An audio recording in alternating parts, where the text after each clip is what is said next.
స్తోత్రము దేవా ఎల్లప్పుడూ నీ పాడెదను దేవా ఎల్లప్పుడూ నీ పాడెదను.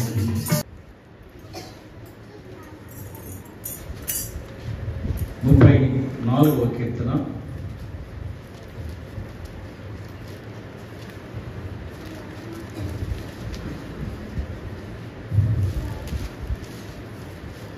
బైబిల్ గ్రంథంలో నుండి 34వ కీర్తన ఉత్తర ప్రత్యుత్తర భాగంగా చదువుకున్నాము. ఈ 22 వచనాలు ఉన్నాయి. ఒక వచనాన్ని నేను, ఒక వచనాన్ని మీరు కలిసి చదువుకున్నాం. నిత్యము ఆయన కీర్తి నా నోట ఉండును. యెహోవాను బట్టి నేను అతిశయించుచున్నాను, దీనులు దాన్ని విని సంతోషించెదరు. అందరికీ ప్రభు నామమున వందనాలు. ప్రత్యేకించి గడిచిన 16వ తారీఖు నుంచి కొంచెం వర్షభావంగా ఉంది. అనేక ప్రాంతాల్లో కొన్ని ఉత్తరాఖండ్ భారతదేశంలో కొన్ని ప్రాంతాల్లో చాలా అతివృష్టిగా ఉంది. చాలామంది చనిపోతూ ఉన్నారు, నిరాశ్రయులు అయ్యారు. అటు వారిని జ్ఞాపకం చేసుకున్నాం. దేవుడు మనకిచ్చినటువంటి కొద్ది ప్లెజెంట్నెస్, ఈ సంతోషాన్ని, వాతావరణాన్ని బట్టి దేవుని స్తుతిస్తూ ఉన్నాము. ఈ 34వ కీర్తనలో ప్రాముఖ్యంగా దేవుని యొక్క మాటలు, కొన్ని విషయాలను నేను జ్ఞాపకం చేసి మెయిన్గా నేను ఈరోజు మీతో మాట్లాడుకుంటున్నటువంటి it's a promises of God. ఆయన ప్రామిసెస్, ఆయన యొక్క వాగ్దానాలు అని అనొచ్చు, లేక దేవుని యొక్క దీవెనలు. దీంట్లో మనం చూస్తే 34వ అధ్యాయము 4-6 వచనాల్లో చూస్తే మనకు కనిపించేది ఏంటంటే, దేవుడు మనల్ని మనకు కలిగిన భయములలో నుండి మనల్ని తప్పిస్తాడు. అంటే he will set us free from all fears. అనేక రకాలైనటువంటి భయాలలో నుండి ఆయన మనల్ని కాపాడేటువంటి వాడు. అదేవిధంగా 7వ వచనాన్ని చూస్తే, భయభక్తులు గలవారి చుట్టూ he will guard and rescue us. ఆయన మనల్ని కావలి ఉండి, he will guarding, forest guard అంటారు, కాపాడేవాడు. రైల్వే దానికి వెళ్ళేటప్పుడు వాడు గార్డ్ అని అంటారు. గార్డ్ అంటే కాపాడేవాడు, గైడ్ చేస్తూ కాపాడేవాడు. ఇక్కడ రెండవ మాట మనకి, దేవుడు ఆయన కాపాడేటువంటి వాడుగా, ఆయన యందు భయభక్తులు గల వారి చుట్టూ ఆయన దూత కావలి ఉండి వారిని రక్షించను. అలాగే 8వ వచనంలో చూస్తే, ఆయన ఉత్తముడని రుచి చూచి తెలుసుకునడి. సో ఆయన ఉత్తముడని రుచి చూసుకోవడం, హిస్ గుడ్నెస్ ఆఫ్ గాడ్, దేవుని యొక్క మంచితనాన్ని చూపిస్తుంది. ఆ మంచితనము అనేటువంటి మాటని నేను పలుమార్లు మీ దగ్గర మాట్లాడాను. దేవుడిని మనం ఎందుకు గుడ్ గాడ్, మంచి దేవుడు అని అంటామంటే, ఆయన మనల్ని పోషించేవాడు అని అంటాం. ఇక్కడ ఏమన్నదంటే, యెహోవా ఉత్తముడని రుచి చూచి తెలుసుకునడి, ఆయన్ని ఆశ్రయించు నరుడు ధన్యుడు. ఇక్కడ కీర్తనలో 3వ ఆ బ్లెస్సింగ్ మనకేం కనిపిస్తుందంటే, హిస్ గుడ్నెస్, ఆయన మంచితనం, ఆయన పోషించేటువంటి వాడు, మన కష్టార్జితాన్ని ఆస్వాదించేటువంటి వాడు. కాబట్టి ఆయన పోషించేటువంటి వాడుగా ఉత్తముడని తెలుసుకోవడం.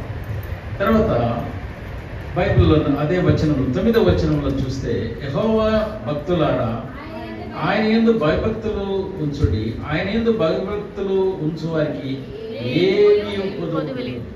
He will supply all your needs. బైబిల్లో మనం చూస్తాం, ఫిలిప్పీ పత్రిక 4:19లో ఆయన ఆయన ఐశ్వర్యంలో నుండి నీ ప్రతి అవసరాన్ని తీర్చేటువంటి వాడు. He will supply all your needs. కాబట్టి ఇక్కడ ప్రభు దేవుడు మనకి ఎలా కనిపిస్తున్నాడంటే, ఆయన పోషకుడుగా, సో ఆయన ప్రొవైడర్గా, ఆయన he will supply all our need, మన యొక్క అవసరాలని తీర్చేటువంటి వాడుగా. 34వ అధ్యాయంలో 22వ వచనంలో చూస్తే, యెహోవా తన సేవకుల ప్రాణమును విమోచించును, ఆయన సొరగించిన వారిలో ఎవరినో అపరాధులుగా ఎంచరు. సో ఆయన మనల్ని ఇక్కడ విమోచించేవాడిగా, ఆయన తన సేవకులను ప్రాణమును విమోచించును, ఆయన శరణు వచ్చిన వారిలో ఎవరినో అపరాధులుగా ఎంచబడ్డారు. God is our redeemer. ఆయన మనల్ని విమోచించేవాడు అనేటువంటిది ఈ కీర్తనలో కీర్తనాకారుడు దేవుని గురించినటువంటి ప్రామిసెస్, ఆ వాగ్దానాల్ని ఇక్కడ మనకి తెలియజేస్తున్నాడు. ఇప్పుడు వీటిల్లో నుండి నేను మీతో మాట్లాడాలనుకుంటుంది ఏంటంటే 12వ వచనంలో, బ్రతకగోరువాడు ఎవడైనా ఉన్నాడా, మేలు పొందుచు అనేక దినములు బ్రతకగోరుచున్నవాడు ఎవడైనా ఉన్నాడు. సో ఇప్పుడు దినాలు మనల్ని బ్రతకాలనుకోవడం, మంచిగా బ్రతకాలనుకోవడం, మంచిని చూడాలనుకోవడం. మనం ఎఫెసీ పత్రిక 5వ అధ్యాయము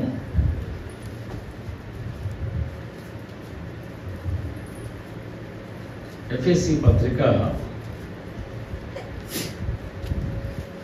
5వ అధ్యాయము 15వ వచనాన్ని చూస్తే, దినములు చెడ్డవి కనుక మీరు సమయమును కోరియక సద్వినియోగం చేసుకొనొచ్చు, అజ్ఞానుల వలె కాక జ్ఞానుల వలె నడుచుకున్నట్లు జాగ్రత్తగా చూచుకొనండి. చిన్న కాన్సెప్ట్, ఇది ఒక చిన్న విషయాన్ని జ్ఞాపకం చేస్తాను. ఈ కీర్తనలో ఇప్పటి వరకు మనం ఒక 5 దేవుని యొక్క ప్రామిసెస్, ఆయన వాగ్దానాలను చూసాము. ఆ వాగ్దానాల్లో నుండి ఒక మాటని హెచ్చరించబడుతున్నాం. నువ్వు మంచి దినాల్ని చూడాలి.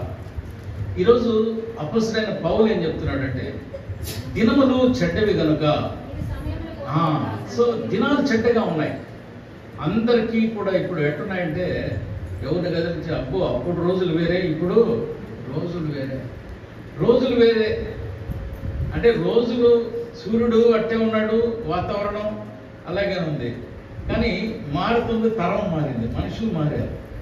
కానీ అంటున్న మాట ఏంటంటే, దినాలు చెడ్డగా ఉన్నాయండి. రోజులు ఇంతకుముందు రాక రోజులు చెడిపోయి ఉన్నాయండి. అది మంచి అంటే దినాలు చెడ్డవిగా ఉన్నాయి. సో దినాలు చెడ్డవిగా ఉన్నప్పుడు బైబిల్ మనకేం చెప్తుందంటే, అయితే దినాలు చెడ్డవిగా ఉంటే నువ్వు మంచి దినాలని చూడాలా, ఇది మన ఉద్దేశం. అయితే ఈ చెడ్డ దినాలు కాకుండా మంచి దినాలుగా ఉండాలా. సో మంచి దినాలుగా చేయాలి అని అంటే దేవుడు మనకు ఒక మాట నేర్పిస్తూ ఉన్నాడు. ఇది కావాలంటే మనం 1 పేతురు పత్రిక ఈ 34వ అధ్యాయంలో చెప్పిన మాటనే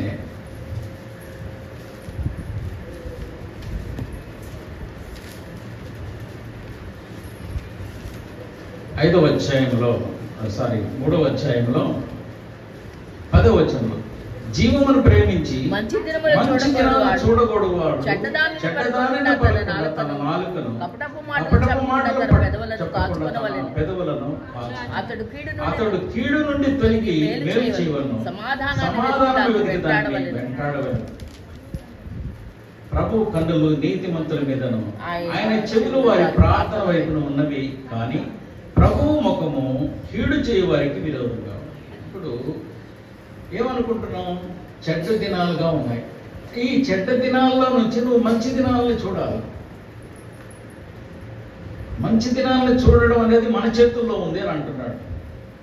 అంటే మొన్న ఒక పాస్టర్ గారు మాట్లాడుతున్న మాట ఏంటంటే, నువ్వు ఎంత ద్వేషాన్ని నువ్వు ఇతరులతో మాట్లాడుతుంటావో, ద్వేషపూరితమైన మాటలు, దానికి రెట్టింపైన ద్వేషాన్ని నీ ఇంట్లో, నీలో, నీ వ్యక్తిత్వంలో చూస్తావు.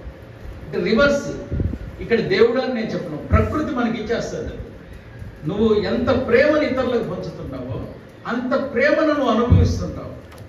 నువ్వు మంచి దినాలని చూడాలనుకుంటున్నప్పుడు, నీ జీవితాల్లో నువ్వు మంచి దినాలని చూడాలనుకున్నప్పుడు అప్లికేషన్, అన్వయింపు ఏంటి ఇక్కడ అని అంటే, దేవుడు మాట్లాడుతుంది, దినాలు చెడ్డవే, నిజమే దినాలు చెడ్డవి.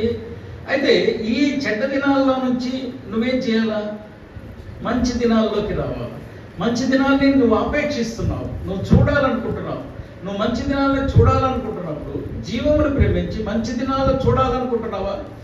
నువ్వు బాగా బతకాలా, నేను బాగుండాలా, నా కుటుంబం బాగుండాలా, ఇదిగో నా జీవం బాగుండాలి, ఆరోగ్యంగా నేను ఉండాలి మరి నువ్వు అనుకుంటున్నప్పుడు, నువ్వు చూడాలనుకుంటున్నప్పుడు అనువైపు ఏంటంటే చెడ్డదాన్ని పలకకుండా నాలుకను, కపటమైన మాటల్లో పలకకుండా పెదవులను అతడు కీడు నుండి తొలగి మేలు చేయవాలి, సమాధానాన్ని వెతికి దానిని. ఎప్పుడైతే నువ్వు ద్వేషాన్ని నువ్వు పుష్ చేస్తూ ఉంటే రెండంతలుగా నీకు రిటర్న్ వచ్చేస్తా ఉంటావు. నువ్వు ప్రేమను పంచుతూ ఉంటే ఆ ప్రేమ రెండంతలుగా నీకు ఇంట్లోకి వచ్చేస్తావు. అప్పుడు గుడ్ డేస్, మంచి దినాలని మనం చూస్తాం, మంచి దినాలను చూస్తాం.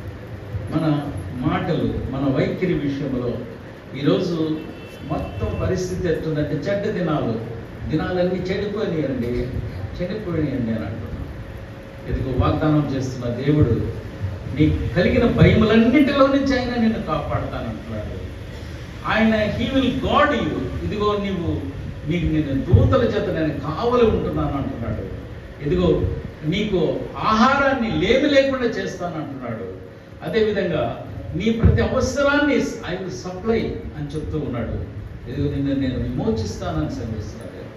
ఇలాంటి వాగ్దానాలతో ఉన్నటువంటి ఆ ప్రభు సన్నిధిలో ఇదిగో చెడ్డ దినాలను బట్టి మాట్లాడుకోవడంలో ఆ చెడ్డని మనం ఎంతవరకు కృషి చేస్తూ ఉన్నామో బాగా ఇది మనం ప్రాక్టీస్ చేసినప్పుడు ఖచ్చితంగా నువ్వు మంచి దినాలను చూస్తావు.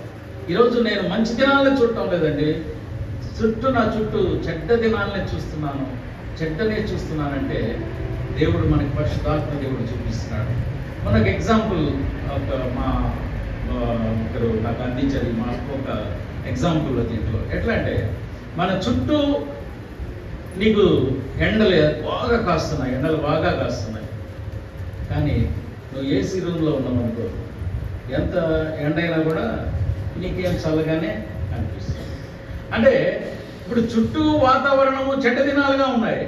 నువ్వు దేవుని యందు నమ్మకం ఉండి ఆయన చెప్పిన మాట ఒక ఏసీని నువ్వు దానిలాగా నువ్వు పోలిక చేసుకుంటే ఆ చెడ్డ దినాలన్నీ నీకేం అనిపించట్లేదు. అక్కడ ఉన్నటువంటి టెంపరేచరు నీ తన బాడీలోకి రాదు. ఈరోజు ప్రభుని బట్టి జ్ఞాపకం చేస్తున్నాను, నువ్వు ఏమి మనం ఇస్తున్నామో దానికి రెండంతలుగా అది మనకి వస్తుంది. కనుక ఎప్పుడు కూడా పేతురు రాసిన మాటలు, నువ్వు మంచి దినాలను చూడాలనుకుంటున్నావా? అట్టయితే చెడ్డ మాటలు పలకకుండా నీ నాలుకను, కపటమైన మాటలు పలకకుండా నీ పెదాలను నుండి కీడు నుండి తొలగి మేలు చేయి. కీడు చేయటం పగ లేక కీడు చేయటం కాదు, అన్నీ చేయాలంట మేలు చేసేదానిపై సమాధానాన్ని వెతికి ఫైట్ ఫర్ ద పీస్. సమాధానం ఘర్షణ కోసం కాదు, గొడవ కోసం కాదు, సమాధానాన్ని నువ్వు ఎప్పుడైతే ఇష్టపడుతున్నామో ఇదిగో నువ్వేం చూస్తావంట, మంచి దినాలను చూస్తావు. మంచి దినాలని you will see the good days. నీ చుట్టూ ఒక మంచి వాతావరణాన్ని చూస్తావు. ఇది నన్ను ప్రభులో జ్ఞాపకం చేస్తాను. వాగ్దానాలు చేస్తున్న దేవుడు ఈ దినాన మనతో మాట్లాడుతున్నా. నీకు కలిగిన భయములన్నిటిలో నుంచి నేను నిన్ను కాపాడుతాను. ఇదిగో నేను రెస్క్యూ చేస్తాను, నిన్ను కాపాడుతాను, నీకు భయములు రాకుండా చేస్తాను. ఇదిగో నిన్ను కాపాడుతాను. మళ్ళీ అది ఆయన మంచితనం ఈ విల్ సమర్పిస్తున్నాడు. 34వ కీర్తనలో నుంచి ఈ నా జీవితంలో ఒక మంచి దినాలని చూడటానికి ఇష్టపడతాను. బ్రతకు గోరు వాడేవాడైనా ఉన్నాడా? బతకాలనుకుంటున్నావా? మంచిగా బతకాలనుకుంటున్నావా? గుడ్నెస్ తోటి బతకాలనుకుంటున్నావా? అట్టయితే ఎదుగో దేవుని మాటని జ్ఞాపకం చేస్తున్నాను. అటు మాటని ఇదిగో ఆ ప్రభు చెప్పినటువంటి మాటలు. ఇదిగో నువ్వు ఎన్నిసార్లు ఏదైనా ఒక ఆపరేషన్స్కి వెళ్తాం.